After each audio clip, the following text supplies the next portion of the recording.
A sentence such as, what you are. When you put on a sentence and you speak in a natural speed, natural pace, you're going to say, watcher. Like, I don't know what you're talking about. This is, if you want to really sound like a native speaker, you're going to say, I don't know. This is not really the way people say, I don't know. I don't know what you're talking about. I don't know what you're talking about. Again, you don't need to speak that way. I think you should try to speak this way. Because you know what? When you're trying to speak as native speaker, and I would say to speakers, and I would say to you that's possible if you want to work hard, if you want to polish up your pronunciation, of course you can. But it's not so easy. I can tell you can be fluent, but you have to master your English. So, but you can speak like native speakers. It's not a problem. Fine, but you gotta really do that all the time. And if you want to improve your pronunciation, you're never gonna stop. I think people sometimes say, no, I don't want to speak like a native speaker. They say that because they don't want to do anything else. They are good. They are satisfied with their English. And there is no problem with that. It depends on what you want. What do you want for you? So you want just basically communicate? Fine. You can do that. It's easier. No, I want to be fluent. And what's to be fluent? So you have to study. There is no miracle. Nothing is going to be so easy, especially in the beginning. It's going to be challenging. But I can say that if you have the right orientation, if you have the right path to go on, so that's going to be easier for you just to learn. Like I always say, you have already seen some videos on mine. I always say that, and I'm going to be very, very, very, very sincere saying to you that I became fluent without living abroad. And how can someone be fluent without living abroad, speak English the way I'm being speaking like? Well, I would say that honestly, if you study. There is no miracle. I'm saying because sometimes people like to be deceived. They like to hear a lot of different kind of offers. People understand what you want, what you need, and they offer sometimes things that's not really true. You can't be fluent in English, but you have to wait for the right time. Okay? So this sentence here, for instance, you can pronounce like they do so. They say, I don't know what you're talking about. But look, what again, the sound of W. Now we have W, so we have the sound of a CH. The sound of CH, we're going to have a class about this, because normally CH in English sounds like oh, I'm from Salvador, and CH sounds like chichia. If you're from Salvador, you say chichia. So it sounds like ch. So it's very common here from students, oh, I'm going to have the check-in. No, in English, you don't say check-in, you say che. Check in, check out. Like I am sitting on the chair. That's chair. Is he always, Fabio? Be careful with this word in English. Never say always. Because the CH can also be sounded like shh. Really? Yeah. So for example, you're going to go to a very nice restaurant and the food is simply amazing. And would you like to meet the chef of the kitchen? The chef of the kitchen. You say chef, you don't say chef. Although this word spells like CH. Another example. If you have a stomachache, you have a pain in your stomach. The CH at this time sounds like the letter K. So you should be careful. It's not always. But normally the CH has this sound. Ch. So look at the slide again. So it's W, W, Ch.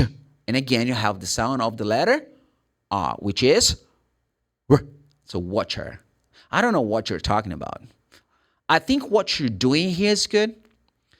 Tell me what you're saying, please. So did you see that I said, I think what you're doing here is good?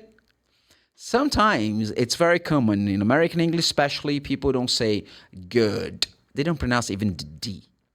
Do you know how do they say like a good day? They say good day. Good day. They pronounce the sound of the letter G, which is G. Have a good day. Good day, sir. So you gotta really understand the differences between the letters and the sounds of the letters. Let's just move on, please.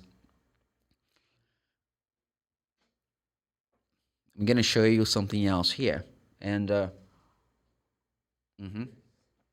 Another reasons why you need to know the sounds of the letters, it's how you're going to pronounce the sound of ed. Man, this is tricky. Normally, almost 100% of students, they say ed. And I always hop on the same issue. I always repeat. The ed can never be pronounced ed. You have three ways to pronounce the ed. You have the t, d, and id. But again, you're going to say, Fabio, how can I make the difference between them? It's based on the sounds of the letters. And again, we have to analyze what you have at the end of the word in terms of sounds. So, for example, I'm going to give you some examples, but don't worry because you're going to study this like in details, okay? But look, if I use the verb work, as you can see here, I have 4 letters. It's W-O-R-K. The last letter is letter K. And what is the sound of letter K? You know the sound of letter K. I'll give an example. You say, oh, this symbol here in American English, you say, okay. That's the sound, okay. But what is the sound of letter K? Sometimes people get confused. It's k, k, k, k, k. That's why I say k, k, cake, k, k, k, kite. So the sound of letter K is like this. K. So that's why I need to identify if this letter is voiceless or voiced. But Fabio, can you tell me what a voiceless is? Voiceless is when you don't use your voice. Automatically you don't produce vibrational vocal cords. So in this case, you should pronounce the sound of ed for the verb work in the past like worked, because it's voiceless. You don't vibrate the vocal cords. On the other hand, if you vibrate the vocal cords, if the last sound is voiced, so then you have to produce the sound of d. For example, call, to make a phone call, whatever. Call, the last letter is letter L. And what's the sound of letter L? Oh, vibrates the vocal cords automatically. When you put ed, it's going to be d. So you say, I called. And id also has to do with the last sound. Actually, the sound is t and d. So if you have a verb that ends with d and t, be careful, because sometimes people say, no, if you have a verb that ends in t and in d, not necessarily. Because if I say the verb, for example, decide. Let's check the spelling. Decide. D-E-C-I-D-E.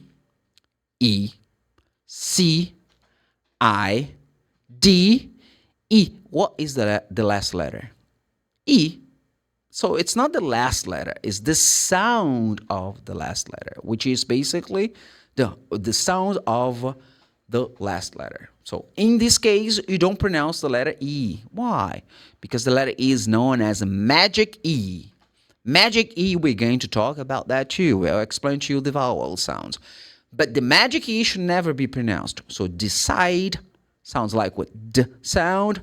So if you have the past tense or the past participle, you're going to produce the sound of id. Decided. Want, wanted. Need, needed. So again, I am showing you the importance of knowing the sounds of the letters. Okay, so I'm gonna show you again one more example why you need to know the sounds of the letters, and we're going to get ready to start to study the alphabet itself. Okay? Obrigado por assistir esse vídeo. Não esqueça de curtir, compartilhar com seus amigos. Se foi útil para você, pode ser para seus amigos também. E ativar o sininho para mais atualizações. Te vejo no próximo vídeo.